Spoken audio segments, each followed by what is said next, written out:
محرم میں جو باتیں سمجھنے کی ہے اس کا آپ بطور خاص خیال فرمائیں۔ پہلی بات تو یہ ہے کہ محرم میں حضور اکرم صلی اللہ علیہ وسلم نے روزہ رکھنے کی ترغیب عنایت فرمائی ہے، روزہ رکھنے کی ترغیب دی ہے، اور ہمیں چاہیے کہ ہم محرم کے اندر روزے کا اہتمام کریں، کیونکہ نبی کریم صلی اللہ علیہ وسلم کی زبان مبارک سے اس پہ ترغیب آئی ہے۔ حضور اکرم صلی اللہ علیہ وسلم نے ماہ محرم میں روزہ رکھنے کی فضیلت بیان فرمائی ہے۔ پہلے تو آپ نے مخصوص فضیلت بیان کرنے کی بجائے عمومی بات فرمائی ہے۔ صحیح مسلم باب فضل صوم محرم کے اندر یہ حدیث پاک موجود ہے۔ نبی کریم صلی اللہ علیہ وسلم نے فرمایا افضل الصیام بعد شہر رمضان صیام شہر اللہ المحرم، رمضان المبارک کے روزوں کے بعد سب سے زیادہ اجر و ثواب والا روزہ یہ محرم کے مہینے کا روزہ ہے۔ اور عجیب بات یہ ہے کہ محرم کے مہینے کو نبی کریم صلی اللہ علیہ وسلم فرمایا شہر اللہ، اللہ کا مہینہ جو کہ حرمت والا ہے، اس کی خاص نسبت اللہ رب العزت کی طرف فرمائی ہے۔ معلوم ہوا کہ اس محرم کے مہینے کا احترام نسبتاً آدمی کو زیادہ کرنا چاہیے۔ اس میں کوئی خاص فضیلت بھی نہیں بتائی اور خاص دن کا نام بھی نہیں لیا، اتنا بتایا کہ رمضان المبارک کے بعد سب سے زیادہ اجر وہ محرم کے مہینے میں روزے رکھنے کا ملتا ہے۔ اور ایک حدیث پاک یہ بھی صحیح مسلم میں ہے، اس میں حضور اکرم صلی اللہ علیہ وسلم نے نام لے کر فرمایا کہ کس دن کا روزہ مراد ہے۔ فرمایا صیام یوم عاشوراء احتسب علی اللہ ان یکفر السنۃ التی قبلہ، کہ جو انسان 10ویں محرم کا روزہ رکھے، اللہ کے پیغمبر فرماتے ہیں کہ مجھے انشاءاللہ اللہ کی ذات پر امید ہے کہ اس کے گزشتہ ایک سال کے اللہ گناہ معاف فرما دیں۔ تو ایک دن کے روزے پر ایک سال کے گناہ معاف ہونا یہ کتنی بڑی فضیلت کی بات ہے۔ تو بہت بڑی محرومی کی بات ہے کہ آدمی 10ویں محرم کا روزہ نہ رکھے، اس لیے 10ویں محرم کا روزہ رکھنا سنت ہے اور رکھنا چاہیے۔ ہاں البتہ آج کل ہم رسول اللہ صلی اللہ علیہ وسلم کے ارشادات کی روشنی میں عوام الناس اور خواص سے گزارش کرتے ہیں کہ ایک دن کا روزہ اور رکھ لیں، 9 محرم کا یا 11 کا اضافہ فرما لیں۔ اور یہ اضافہ بھی کیوں؟ اس لیے کہ حضور اکرم صلی اللہ علیہ وسلم نے فرمایا، مکہ مکرمہ سے مدینہ منورہ تشریف لائے، رسول اللہ صلی اللہ علیہ وسلم نے 10 محرم کے روزے کی جب بات کی ہے تو مدینہ منورہ میں انصار نے آپ کی خدمت میں عرض کیا کہ ہمارے ہاں یہودی 10 محرم کا روزہ رکھتے ہیں، اس لیے کہ بنی اسرائیل کو جو فرعون سے نجات ملی تھی وہ 10 محرم کا دن تھا، تو یہ اس نعمت کے شکرانے کے طور پہ 10 محرم کا روزہ رکھتے ہیں۔ تو رسول اکرم صلی اللہ علیہ وسلم فرمایا آئندہ سال اگر ہم زندہ رہے تو ایک دن کا اضافہ کریں گے تاکہ یہودیوں کے ساتھ ہمارا تشبہ نہ ہو، مشابہت نہ ہو۔ حدیث پاک میں ہے اللہ کے نبی صلی اللہ علیہ وسلم فرمایا کہ تم محرم کا روزہ رکھو، اور فرمایا کہ خالفوا فیہ الیہود، یہودیوں کی مخالفت کرو۔ اس کا طریقہ کیا ہے؟ صوموا یوما قبلہ او بعدہ، ایک دن 10 محرم سے پہلے یا بعد روزہ رکھ لو تاکہ مشابہت ختم ہو جائے۔ یہاں 2 باتیں سمجھیں، ایک بات تو یہ کہ صرف 10ویں محرم کا روزہ نہ رکھیں بلکہ 9 اور 10 کا رکھیں یا 10 اور 11 کا رکھیں۔ اور دوسری بات جو بڑی اہم ہے ہمارے لیے وہ یہ ہے کہ اللہ کے نبی صلی اللہ علیہ وسلم نے عبادات میں بھی کفار سے مشابہت اختیار کرنے کو منع فرمایا ہے۔ عبادات میں بھی کفار کی مشابہت سے اپنے آپ کو بچائیں۔ ایک یہ کہ ہماری عبادت ہے اور کوئی کافر اس کے ساتھ مشابہت اختیار کر لے، یہ بات الگ ہے۔ ایک یہ کفار کی عبادت ہے، ہم اس سے مشابہت اختیار کریں تو یہ بات بالکل الگ ہے۔ حدیث پاک میں ہے نبی کریم صلی اللہ علیہ وسلم فرمایا من تشبہ بقوم فهو منهم، جو شخص جس قوم کی مشابہت اختیار کرے گا یہ قیامت کے دن انہی میں سے اٹھایا جائے گا۔ اس پر میں 2-3 مثالیں دے دیتا ہوں تاکہ آپ کو بات سمجھنے میں آسانی ہو۔ مثلا کپڑا آپ سفید رنگ کا پہنے تو سب سے افضل ہے، حدیث مبارک میں اس کی اللہ کے نبی صلی اللہ علیہ وسلم کی طرف سے ترغیب ہے، آپ نے ترغیب دی ہے کہ سفید کپڑے کی، سفید کپڑا افضل کپڑا ہے۔ لیکن اگر کوئی شخص سفید کپڑے کی بجائے کالے رنگ کا کپڑا پہننا چاہے تو شریعت منع نہیں کرتی، پابندی نہیں ہے۔ لیکن اگر کسی علاقے میں بعض دنوں میں مخصوص طبقہ کالے کپڑے پہنتا ہو اور آپ اس علاقے میں ہوں تو آپ کو ان دنوں میں کالے کپڑے نہیں پہننے چاہیے. کیوں؟ لوگ یہ سمجھیں گے یہ فلاں طبقے سے تعلق رکھتا ہے. جو میں نے مسئلہ عرض کیا، ساری قیود اور ساری باتیں ذہن میں رکھیں.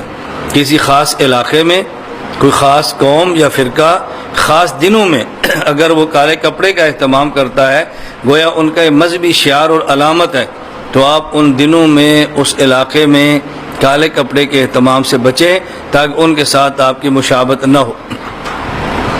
مثال کے طور پہ اب ہمارا یہ ادارہ ہے تو ہمارے ادارے میں کالا یا سرخ یا سبز یا سیاہ کوئی خاص کپڑا نہیں ہے. اب یہاں آدمی کسی بھی رنگ کا کپڑا پہنے گا تو فرق نہیں پڑے گا، لیکن مخصوص علاقہ ہو، مخصوص دن ہو اور مخصوص فرقہ ہو، اس پر بہت احتیاط کرنا چاہیے. سبز پگڑی اور خصوصاً جس میں دھاریاں بھی ہوں، یہ سنت سے ثابت ہے. سبز پگڑی جس میں دھاریاں ہوں، ایسی چادر بھی رسول اللہ صلی اللہ علیہ وسلم سے ثابت ہے.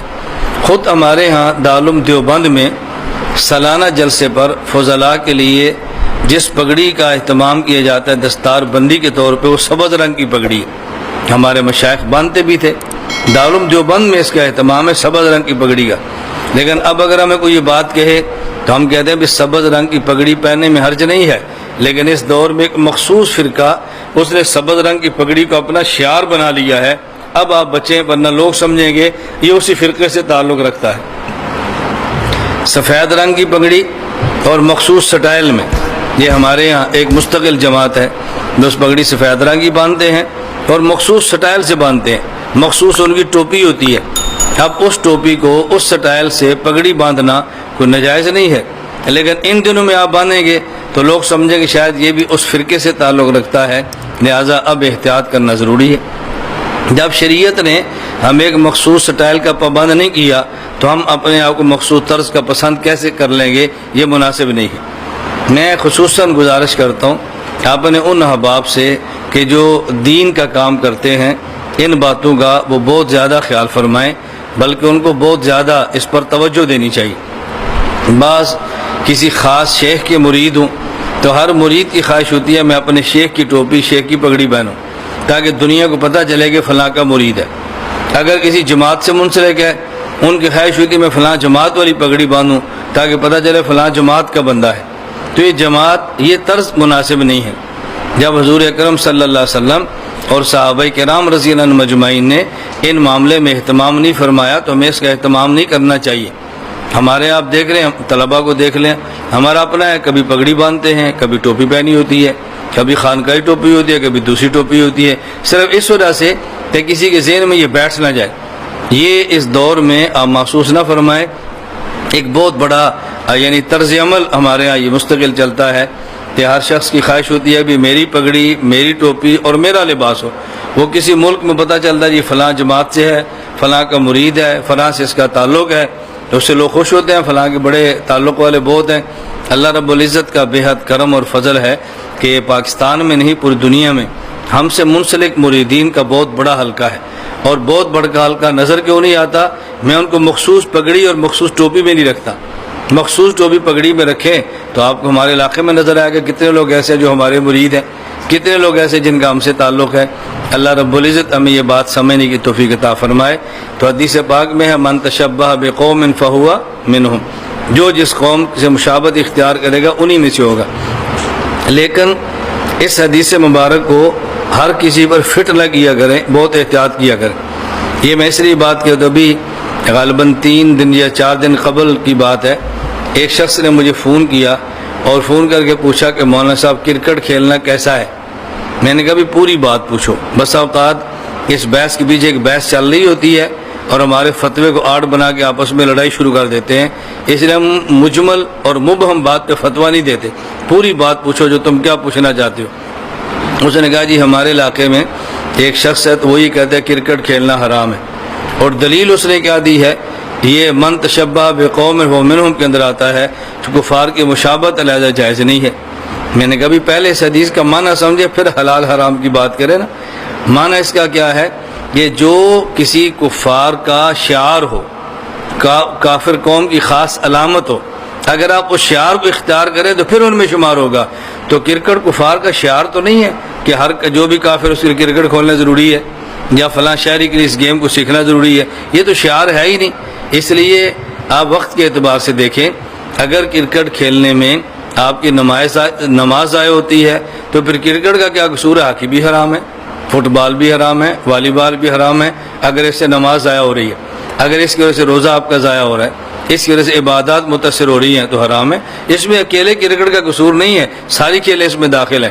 اور اگر حقوق العباد بھی ضائع نہ ہوں اور حقوق اللہ بھی ضائع نہ ہوں تو پھر کسی بھی کھیل کا کھیلنا جائز ہے، اس میں حرج کی کوئی بات نہیں ہے۔ تو اپنی طرف سے نہ تو تنگ نظری پیدا کیا کریں اور نہ ہی اپنی طرف سے وسعت پیدا کیا کریں، جتنی شریعت وسعت دے اسے قبول فرما لیں اور جتنی تنگی رکھے اسے قبول فرما لیں۔ کیونکہ ہمارے ہاں دو قسم کے ذہن چلتے ہیں، ایک ہمارے ہاں ذہن یہ ہے کہ شریعت میں تکلیف نہیں ہے، شریعت میں حرج نہیں ہے، شریعت میں آسانیاں ہیں، تو اتنا آسانیوں کا دروازہ کھول دے ہیں کہ شریعت کا حلیہ بگڑ جاتا ہے۔ اور بعض لوگ اتنی تنگی کرتے ہیں کہ نہیں جی ہم پابند ہیں اور فلاں مسئلہ شریعت کا یوں ہے، فلاں یوں ہے، فلاں یوں ہے، وہ اتنی پابندی کرتے ہیں کہ اس سے نکلنا مشکل ہو جاتا ہے۔ تو میں اس لیے گزارش کرتا ہوں کہ شریعت پر عمل کرنا آسان ہے، مشکل نہیں ہے، یہ ہے شریعت کے آسان ہونے کا معنی۔ جب ہم کہتے ہیں شریعت آسان ہے تو اس کا معنی کیا ہے کہ شریعت پر عمل کرنا آسان ہے، اس کا معنی یہ نہیں ہے کہ شریعت کے حکام واقعتاً بہت آسان ہیں۔ مشکل ہے تبھی تو اس پر جنت ہے، مشکل ہے تبھی تو مجاہدہ ہے، مشکل ہے تبھی تو اس کے اوپر اللہ قبر کے عذاب سے بچاتے ہیں۔ اور اگر عمل کرنا اس میں کوئی شک نہیں آسان ہے، لیکن ابتدائی طور پہ تھوڑی دقت ہوتی ہے، تکلیف ہوتی ہے، آدمی کا جب مزاج بن جاتا ہے تو پھر شریعت پہ عمل کرنا مشکل نہیں رہتا۔ اس کا ہم بطور خاص خیال کریں تو میں نے عرض کیا، نمبر 1 محرم کے مہینے میں 9، 10 یا 10 اور 11 کو عبادت، روزہ رکھنا عبادت ہے۔ دوسری بات میں نے عرض کی ہے ان دنوں میں مخصوص لباس پہننا، یہ مسئلہ ذہن میں رکھیں۔